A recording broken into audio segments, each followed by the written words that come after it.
Bilim kurguda tanrı kavramı çok çeşitli şekillerde tasvir edilmiştir. Bu tanrılar yıldızlar arasında, yapay zekaların içinde ya da yabancı uygarlıkların inanç sistemlerinde karşımıza çıkıyor. Bilim kurgu belki de modern çağın en derin teolojik arayışını anlatıyor. Bugün sizi tanrılarla, inançlarla ve evrenin sırlarıyla dolu bir yolculuğa çıkarıyoruz. Başlangıçta hesapçı tanrı Robert G. Sawyer'ın bu romanı tanrıyı bir yaratıcı olarak değil, bir mühendis gibi ele alıyor. 4 farklı gezegende eş zamanlı felaketler oluyor. Ve bir uzaylı Tanrı ne anlatmak istiyor diye dünyalı bir paleontoloğa geliyor. Aynı şekilde Yıldız adlı kısa öyküde bir Cizvitli rahip bir süpernovanın kalıntılarında Tanrı'nın izini ararken bilimsel keşifle inancın çarpışmasına tanık oluyoruz. Ve Arthur C. Clarke'ın diğer öyküsü Tanrı'nın 9 milyar adı evrenin sonunun sadece bir bilgisayar hesabıyla geleceğini öne sürüyor. Peki ya sonrası? Leibovitz'in ilahisi nükleer savaş sonrası bir manastırda geçen ve Lazarus efsanesiyle harmanlanan distopik bir hikaye sunuyor. Teknolojiye tapılan bir çağda inancın nasıl dirilebileceğini bizlere gösteriyor. Olaf Stapledon ise çıtayı uzaya çıkarıyor. Son ve ilk adam ile insanlığın geleceğini milyonlarca yıla yayıyor. Yıldız yaratıcısı ise bir bilinçli evrenin Tanrı ile karşılaşmasını anlatıyor. Tanrı artık sadece bir varlık değil, tüm evrenin düşünsel hedefi gibi. Gelelim Marslı Mesih'e.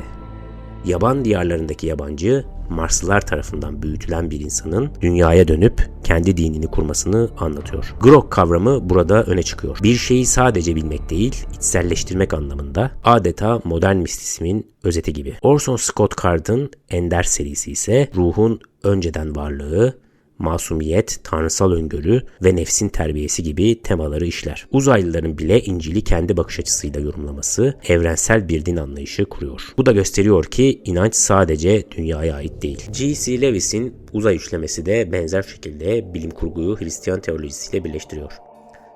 Klasik ama düşündürücü. Philip Dick'in Rautavaara olayı uzaylıların insan teolojisini incelemesini konu alıyor. Ve son olarak Frederick Brown'un Yanıt adlı öyküsünde bir süper bilgisayar Tanrı'yı tanımlar. Cevabı duyduğumuzda tüm ışıklar söner. Andy Weir'in Yumurta öyküsü belki de bu listenin kalbine en yakın olanı. Tanrı biziz, her insan sensin ve evren sadece tek bir bilinç kendini tanısın diye var olmuş olabilir mi? Tüm bu eserler sadece bilim kurgu değil, felsefi bir arayış. Tanrı'yı gökyüzünde değil, galaksiler arasında algoritmaların içinde bilinçte arayan hikayeler. Ve belki de en önemlisi insan olmanın anlamını sorgulayan kurgular. Modern bilim kurgunun çoğunda Tanrı'nın yerine geçen şey bilinç, kozmik düzen, ahlaki yasa, ilerlemiş uygarlıklar ya da insanın kendisi oluyor. Bu da bize şu temel soruyu sorduruyor. İnsan Tanrı'ya mı ihtiyaç duyuyor yoksa sadece bir düzen, bir anlam, bir mutlak referans noktası mı arıyor? Geleneksel dinlerde Tanrı her şeyin nedeni, anlamı ve amacıdır. Ama modern insan bilimle, özellikle evrim, kozmoloji ve yapay zekayla bu sorulara Tanrı dışı yanıtlar aramaya başladı. Ancak bu arayış Tanrı'nın tamamen kaybolması değil, şekil değiştirmesi anlamına geliyor. Bilim kurgu işte bu dönüşümün edebi alandaki yansıması. Teistik Tanrı inancına göre Tanrı yaratır, gözetir, hükmeder. Clarke'ın Yıldız öyküsünde rahip için Tanrı hala anlam arayışının kaynağıdır. Bu anlayışta Tanrı dışsal ve aşkındır. Ancak bilim kurgu bu Tanrı'yı sorgular. Gerçekten bir Tanrı varsa neden bu kadar sessiz? Deistik Tanrı inancına göre Tanrı evreni yaratır ama sonra müdahale etmez. Stapledon'un Yıldız yaratıcısı bu fikre yakındır. Tanrı bilinçli bir evrenin ulaştığı en yüksek seviyedir. Ama kişisel değil, evrimsel bir gerçekliktir. Tanrı bir süreçtir, bir varış noktasıdır. Panteistik Tanrı inancına göre ise evrenin kendisi Tanrı'dır. Burada Tanrı ile evren birdir.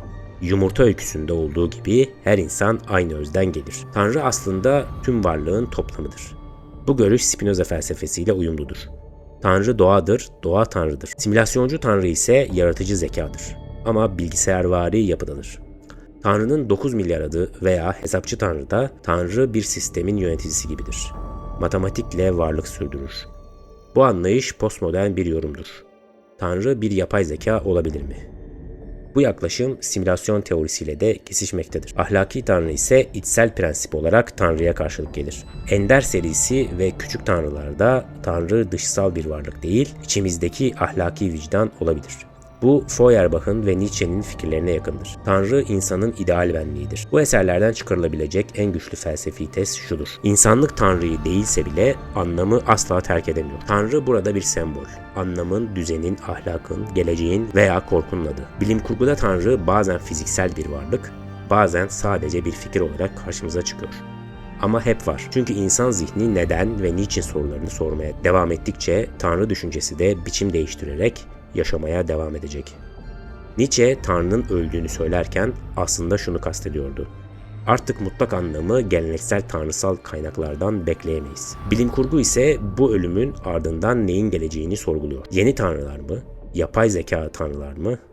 Yoksa içimizdeki Tanrı mı? Tanrı'yı neden bu kadar çok düşündüğümüzü sorgulamak zorundayız. Yorumlarda düşüncelerinizi paylaşmayı unutmayın.